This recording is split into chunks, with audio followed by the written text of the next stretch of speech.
박수를 치려면 확실하게 한번 쳐보세요. 한번 따라서 합시다. 행복한 사람이로다.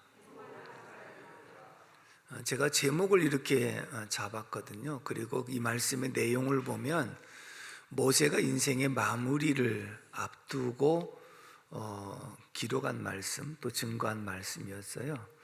제가 마무리 설교를 하려고 준비한 것은 아닌데 공교롭게 그렇게 된 것 같습니다. 1절 말씀을 다 같이 한번 읽어보도록 하겠습니다.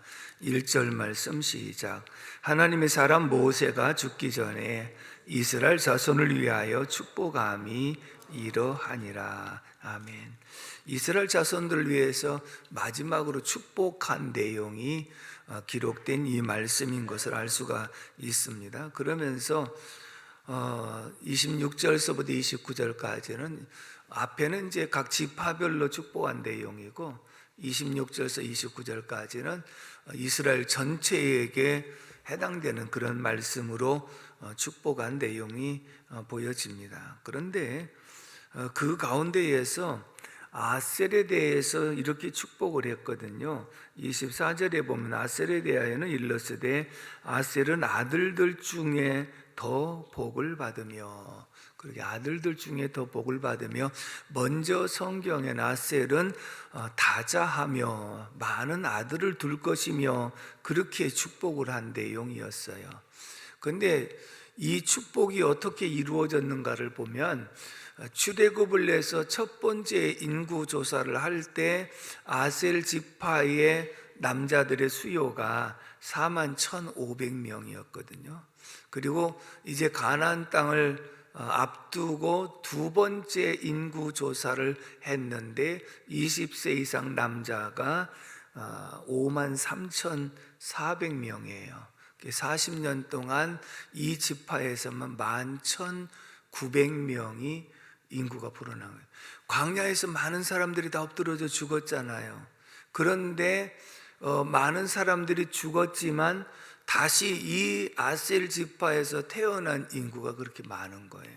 그래서 결국은 하나님께서 야곱을 통해서 축복한 지파, 그리고 모세를 통해서 축복한 이런 내용, 이런 모든 것들이 그대로 성취되고 있다라고 하는 것을 보여주는 그런 말씀인데요.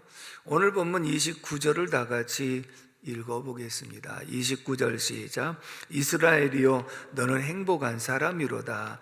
여호와의 구원을 너같이 얻은 백성이 누구냐? 그는 너를 돕는 방패시요 내 영광의 칼이시로다. 내 대적이 내게 복종하리니 내가 그들의 높은 곳을 밟으리로다. 아멘. 이스라엘이여 너는 행복한 사람이로다. 이스라엘이여 너는 행복자로다. 먼저 성경에 행복자로다 그랬거든요. 그렇다면 오늘 축복 기도의 결론이 무엇이냐? 너는 행복한 사람이 되라 라고 말씀을 하고 있는데, 여러분들이 행복한 사람이 되시고 여러분들 가정이 행복한 가정이 되시고 우리의 교회가 행복한 교회가 되기를 주님의 이름으로 축복합니다. 그렇다면 여러분들은 행복하십니까? 행복하냐고 이렇게 물어보면 선뜻 내가 과연 행복한가? 이런 생각을 갖게 되죠. 여러분들 구원 받으셨습니까? 거기까지는 대답이 좋은데 지금 주님이 재림하시고 우주적인 종말이 온다면 구원받을 자신이 있습니까? 반이 줄었어요. 아멘이. 천국 갈 자신이 있느냐고 물어보면 얼핏 나의 모든 모습을 돌아보는 거죠. 과연 내가 믿음이 있는가? 내가 지금까지도 변화가 안 된 삶이 있는데 아직 부족하기 짝이 없는데, 그러면서 내 주변을 돌아보면서 과연 구원받을 수 있을까? 나의 행위를 생각을 먼저 한단 말이죠. 그럼 우리가 당신은 행복하십니까? 라고 물었을 때 예, 자신 있게 행복합니다 이렇게 말하기보다는 내가 돈도 없는데, 나는 성공도 못했는데, 나는 뭐 주변에 이런 게 갖춰지지 않았는데 내 주변에서 행복을 찾아보려고 하는 이러한 모습이 우리에게 누구나 다 지금 가지고 있는 것이죠. 그렇다고 한다면 오늘 말씀 속에서 우리에게 분명한 대답을 우리에게 해 주시고 있는 것이 있습니다. 그럼 누가 행복한 사람이라고 말씀하셨는가? 첫 번째 29절을 다시 읽어봅니다. 시작. 이스라엘이여 너는 행복한 사람이로다. 여호와의 구원을 너같이 얻은 백성이 누구냐? 거기까지만 따라서 합시다. 여호와의 구원을 얻은 사람. 누가 행복한 사람이 여호와의 구원을 너같이 얻은 사람이 누구냐? 너희가 바로 행복한 사람이로다.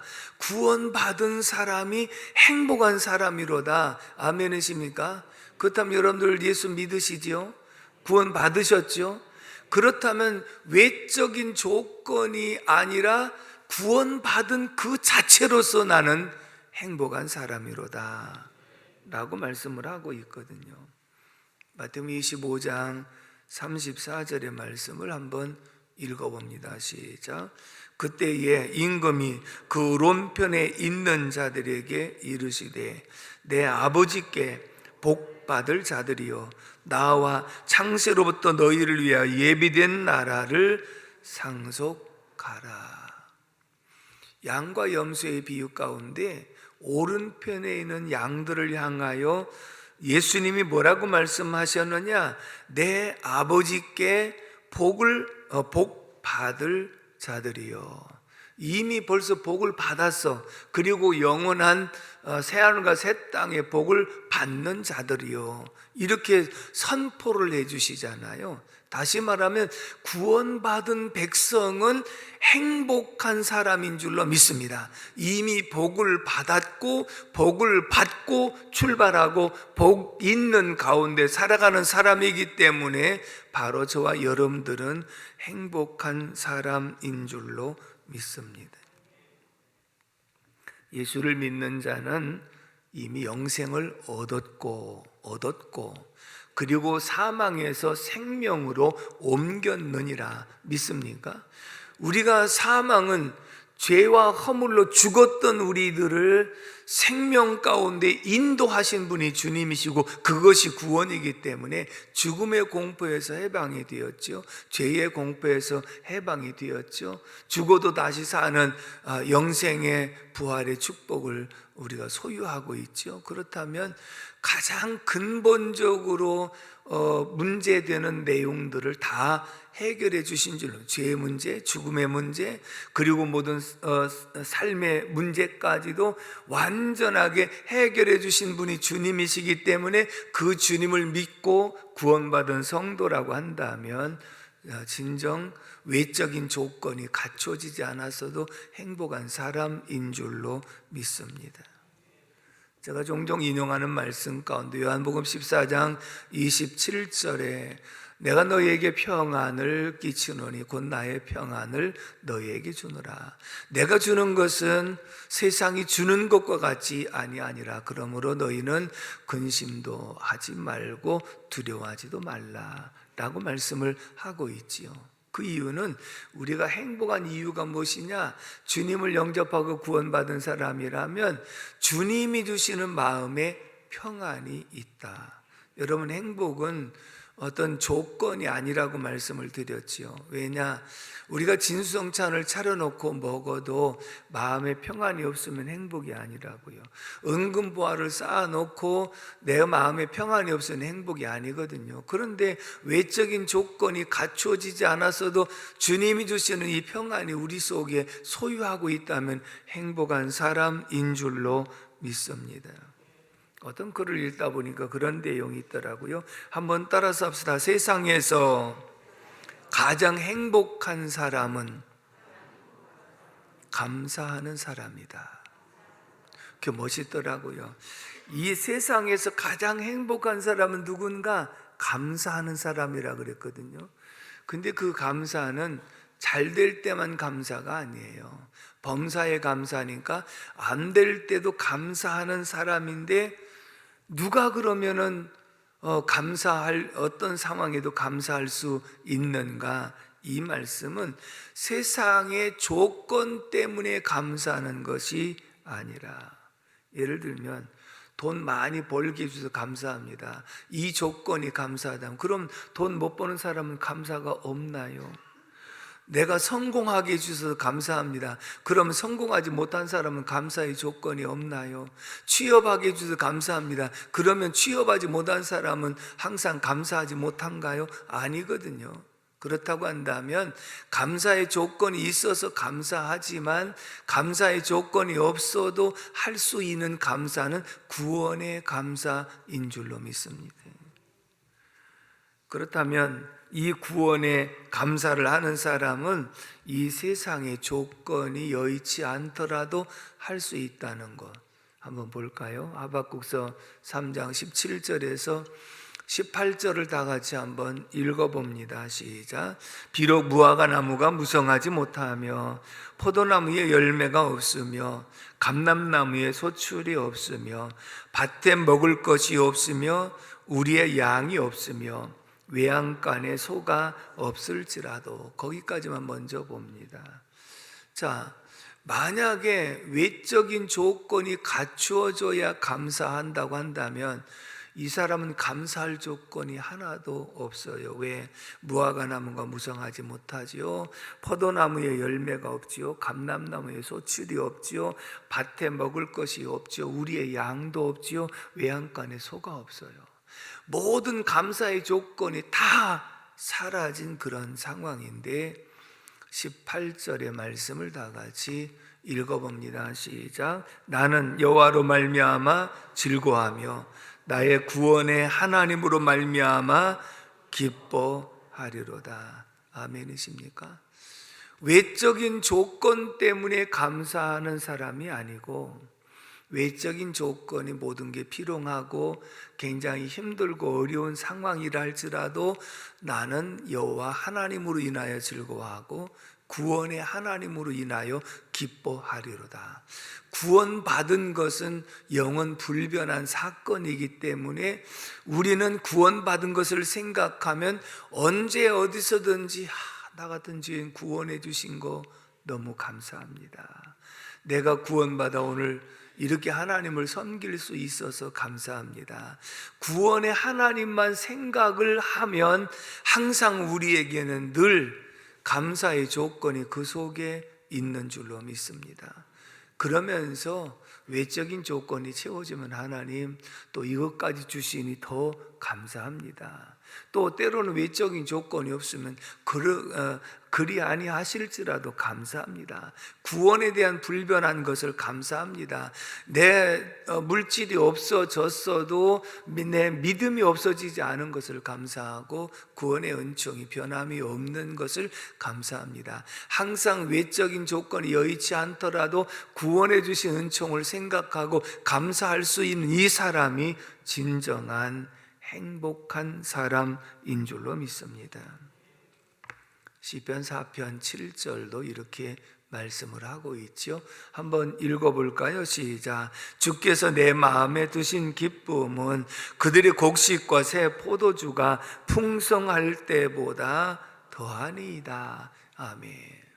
자, 곡식과 포도주가 풍성하는 것은 지금으로 말하면 재물이 더 많아지고 돈도 잘 벌리는 이러한 모습이죠. 근데 이것도 기쁜 일이지만 이보다는 주님이 내 마음에 두신 이 기쁨이 저한테는 더 큰 것입니다. 이것은 영원히 변함이 없는 기쁨입니다. 그러나 플러스 알파로 곡식과 포도주가 잘 되면 거기도 기쁨이 있습니다. 그러나 이것이 없어진다 할지라도 하나님이 내 마음에 주신 이 기쁨만큼은 변함이 없습니다. 그래서 나는 주님으로 기뻐하고 주님으로 만족하고 주님으로 감사하다. 그래서 감사할 줄 아는 사람이 행복한 사람인 줄로 믿습니다. 구원받은 은혜를 생각하면 행복한 사람이고, 구원받은 은혜를 생각하면 내게 맡겨주신 직분을 더 잘 감당할 수가 있는 줄로 믿습니다. 사랑하는 성도 여러분, 하나님의 구원을 받은 여러분들은 행복한 사람이 되시기를 바랍니다. 행복한 가정이 이루어지기를 바랍니다. 행복한 교회가 이루어지기를 주님의 이름으로 축복합니다. 두 번째, 따라서 합시다. 나누며 사는 것이 행복이다. 24절의 말씀을 다 같이 읽어봅니다. 24절 말씀 시작.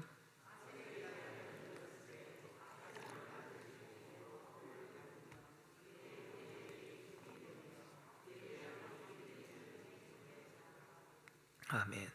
아셀 지파에 대해서 축복한 내용 가운데 아셀은 아들들 중에서 더 복을 받으며 아셀은 다자한 자로다라고 그렇게 축복을 내서 앞에서 말씀드린 대로 40년 동안 아셀 지파에서 인구가 11,900명이 늘어났던 모습을 보게 되어지면 축복한 대로 되는 것인 줄로 믿습니다. 그런데 이 아셀 지파에게 특징이 있다고 한다면 아들들 중에 더 복을 받으며 그의 형제에게 기쁨이 되며 그랬거든요. 형제에게 기쁨이 된다고 하는 이 말은 형제들에게 도움을 주며 형제들에게 나누며 살아가는 그 모습을 소개하고 있거든요. 그 이유는 이미 하나님께서 축복하신 대로 비옥한 땅을 차지하고 있어요. 그래서 거기서 나는 농산물을 임금님에게 진상하는 좋은 그런 땅을 차지하고 있었고, 또 풍족하니까 형제들에게 나누어 주는 이러한 잉여 농산물과 같이, 잉여 농산국과 같이 이런 모습을 보게 되거든요. 결국은 이 모든 것이 아셀 지파가 형제들에게 기쁨이 됐다고 하는 것은 뭐가 풍족해서만 나눠준 것은 아닙니다. 사람이 주는 삶을 보면 내가 먹고 남아서 준다면 준다라고 얘기할 수도 없는 거거든요. 내가 어려운 중에서부터 주는 것이 진정한 주는 모습인 줄로 믿습니다. 내가 돈을 많이 번 다음에 도와줄게, 그 말은 누구든지 할 수 있습니다. 그러나 지금부터 내가 도와줄게 라고 하는 것이죠. 여러분, 형제들 가운데에서 기쁨이 된다라고 하는 이 말은 형제가 돈을 많이 벌었기 때문에 다른 형제가 기쁨이 된다? 그렇습니까? 오히려 돈을 많이 벌고도 형제를 도와주지 않았기 때문에 형제들에게 원성을 사는 모습을 봅니다. 근데 그 가운데 보면 그렇게 돈을 많이 벌었는데도 형제들에게 베풀 줄 모르는 사람이 나중에 형제들이 원성을 사는 얘기를 들어오면 그 사람이 교회 장로고 교회 중직자라, 그래서 나는 예수 안 믿을란다, 이렇게 말하는 사람이 있다 그 말. 그러니까 돈 많다고 남을 도와주는 것이 아니라는 거예요. 그런데 아셀 지파는 형제들의 오히려 더 도움이 되고 기쁨이 된다. 이 말은 형제를 기쁘게 해주었던 이러한 모습이 결국은 도움을 주는 그러한 모습이었다. 그렇다면 여러분들이 실제적으로 내가 남을 도와주는 게 나 더 기뻐요? 아니면 도움을 받는 게 기뻐요? 저쪽 동네는 뭐 도와주는 게 기뻐요? 도움 받는 게 기뻐요? 대접을 받는 게 기뻐요? 대접을 하는 게 기뻐요? 자, 우리는 지금 원리를 다 알고 대답을 하잖아요. 그렇다면 우리는 남을 도와주는 입장인가요? 대접하는 입장인가요? 자, 원리는 우리가 그렇게 알고 있거든요. 그렇다면 나는 남을 대접하기를 즐겨하는 사람인가요? 아니면 내가 남을, 아니면 형제들을 도와주는 것을 좋아하는 입장에 있나요? 아니면 도움을 하나라도 더 받으려고 하다 못 받으니까 그럴 수 있느냐고 원망하고 불평하는 입장은 있지 않은지요? 오늘 우리들이 형제들에게도 도움을 주려고 하는 사람이 행복한 사람인 줄로 믿습니다. 왜? 줄 수 있는 마음 자체가 행복이라는 거거든요. 줄 수 있는 자체가 행복인 줄로 믿습니다. 헤비타트 하면 사랑의 집 짓기 운동, 그 정도는 우리가 다 알고 있지 않습니까? 그래서 한때에 미국의 지미 카터 대통령이 이 헤비타트 운동에 적극적으로 앞장서서 나서서 운동을 하셨고, 우리나라에서도 정근모 장로 과기처 장관을 지냈던 그분도 앞장서서 일을 했습니다. 그런데 저도 한번 찾아봤는데 해비타트 사랑의 집짓기 운동은 세계 79개 나라에 11만 5천 가구의 집을 지어줬더라고요. 많은 이제 집 없는 사람들에게 집을 지어주는 일을 했는데 여기 총재가 밀라드 풀러라고 하는 사람이었습니다. 근데 이 사람은 성공적인 사학가이고 변호사였습니다. 28세에 백만장자가 되었고요. 엄청난 큰 저택을 가지고 있었고 최고급 자동차, 최고급 보트, 목장, 자가 비행기, 그 다음에 별장, 이런 모든 것들을 소유하고 거기서 누리면서 살았는데 아내 린다라고 하는 여사가 어느 날 이런 편지를 써놓고 집을 나갔습니다. 그 내용은 나는 돈과 결혼하지 않았습니다. 당신은 차라리 돈과 결혼하는 편이 나았어요. 남을 위해서 조금도 봉사할 줄 모르는 우리들의 삶이 무슨 의미가 있나요? 예수님과 점점 멀어져만 가고 있는 당신과는 더 이상 살 수가 없어. 이제는 갈라설 때가 된 것 같아요 라고 하는 편지를 남기고 집을 떠났습니다. 여러분 한번 생각해 보세요. 20대에 백만장자가 되어서 풍족한 것을 누리고 살아가는데, 그런데 아내 입장에서는 남편이 돈과 결혼한 사람 같고, 그리고 그렇게 많은 재물을 가지고 있으면서도 남을 도울 줄 모르는 이러한 모습이 하나도 행복하지 않다. 또 예수를 믿었지만 물질 때문에 점점 예수님에게서 멀어지는 그런 모습이 결단코 행복하지 않았다. 그래서 할 수 없이 부귀 영화를 다 버리고 떠나서 남편 것들 떠나서 사실은 신앙을 찾아간 것과 같은 것이었거든요. 근데 그 편지를 받은 남편이 충격을 받았습니다. 아내가 그래도 자기와 협력하는 좋은 그런 사랑의 관계라고 생각했는데, 또 나도 굉장히 의지하는 아내였는데 그 아내가 모든 것을 다 뒤로하고 집을 떠난 것을 생각할 때 엄청난 충격을 받았습니다. 그리고 나서 혼자 생각하면서 그렇구나, 내가 지금까지 살아온 삶이 내가 그 나라와 그 일을 구한다고 하는 말씀도 알았는데 마귀만 기쁘게 하는 일을 했었고, 내가 물질의 노예가 돼서 잘못된 인생을 살고 있었구나. 하나님, 내가 물질을 주시면 하나님 영광을 위해서 사용하겠다고도 기도했는데 막상 점점 물질이 많아지니까 하나님은 완전히 뒷전이고 눈앞에 보이는 부귀영화 어떻게 누리고 즐기는가에 대해서만 생각했던 그런 모습이 물질 때문에 신앙 잃어버렸구나, 잘못된 자신을 회개하고 아내를 찾아서 뉴욕으로 떠났습니다. 그리고 아내 만나서 예수님 중심으로 살아가겠다고 결심을 하고, 그 결심이 말로만 되는 것이 아니라 아내 앞에서 모든 사업을 다 정리하기로 하고 기본 생활만 할 수 있는 것만 남기고 이 모든 것을 사회단체에다가 기부를 합니다. 여러분 20대에 백만장자가 됐는데 그 모든 것을 다 기부한다는 거 결단코 쉬운 일이 아니었거든요. 그러면서 이 선교사로 나가서 시민운동가로 활동을 하면서 이렇게 살다가 1976년서부터 집 없는 사람들을 보면서 이 집 짓기 운동을 해줘야 되겠다 하고 시작한 것이 헤비타트 운동이었다는 겁니다.